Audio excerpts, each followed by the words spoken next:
Myers Beach family was offered a life-changing gift, a new house to replace the one destroyed by Hurricane Ian. In our special report, Man with a Plan, investigative reporter Celine MacArthur asked local builder Joe Orlandini what inspired his very expensive gesture. But it's tough to see your house, anyone's home, sit in a condition where it's unlivable and you really don't have any place to go.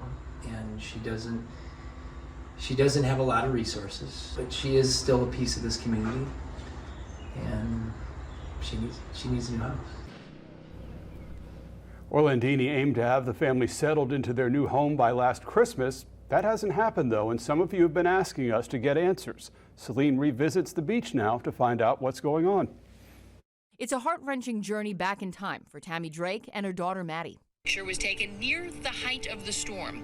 Look closely and you'll see only her roof standing above the surge. Seeing their home engulfed by Hurricane Ian's raging floodwaters is almost too painful to bear. Watching everything float by and watching your whole life wash away, it's traumatizing. The devastation drove Tammy to make a soul-crushing decision. She says Maddie needed far more stability and structure, so she's currently staying with her father out in Seattle. Amid her devastation and despair, neighbor and local builder Joe Orlandini extended a lifeline that could reunite these women on their cherished barrier island. I expect her to probably cry. A brand new home. We're going to build a new house there, if that's okay. No. Are you okay with that? Yeah, I'm okay with that. Seriously?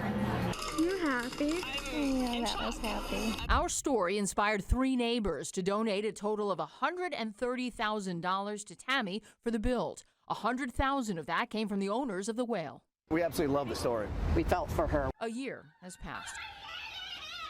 Maddie is on a week-long visit with her mom. She arrived to find the situation unchanged. Joe's plan still pictures on paper with very little progress made.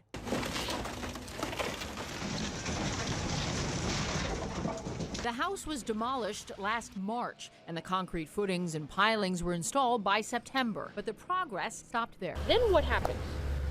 Nothing. Absolutely nothing. For months, I didn't even hear from Joe. It was a beautiful, kind-hearted gesture, but if he's not going to follow through, I do need to move forward. In looking back, did you take on, do you think, a project that you couldn't handle? No, it's fine. We just need more money. Joe says his plan all along was to build a house if the community paid for all of it through donations, a detail he did not share during the reveal at Wahoo Willie's. It didn't sound like you were just going to be the builder that gets paid from other people. No, we needed donations. We've always needed donations. But for all $350,000. We did. Tammy was caught off guard by this news. I thought this was all ready to go. Dawn and Mike Miller, the owners of the Whale, shared the same assumption. Mike recounted the conversation he had with Joe after our story aired last year. I said, Joe, what do you need? And he said, we need $180,000 to complete this. And I said, would $100,000 help? Joe was absolutely flabbergasted. He couldn't believe it. Both are also concerned about the amount of money Joe says still needs to be raised to get the house done. $160,000. That's on top of the $130,000 raised and 6 figures in donated services and supplies. We have about 160 in donated goods, ballpark. I don't have my spreadsheet, but we have donated goods equaling about 160-ish. Do the math, and he should be $60,000, not $160,000 short. Throughout the last year, Joe also never revealed how the money would be raised. Joe did tell me about one small benefit at Palm City Brewing Company last April. I have a way of something that we're going to do to donate some shirts. So we're going to try to sell shirts out here on the beach. That would take a lot of shirts for $160,000.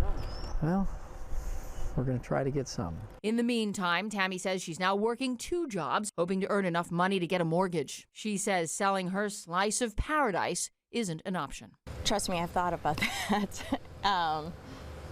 But this is home. If I sell, I will never be back on this island again.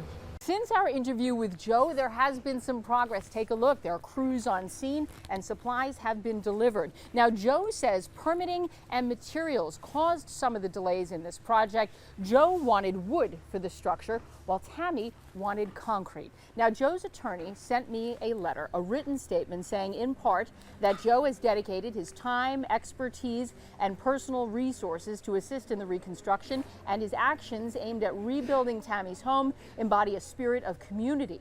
The attorney also noted that Tammy controls all of the financial donations. Well, stay with Wink News for any updates as we get them. I'm investigative reporter Celine MacArthur, Wink News.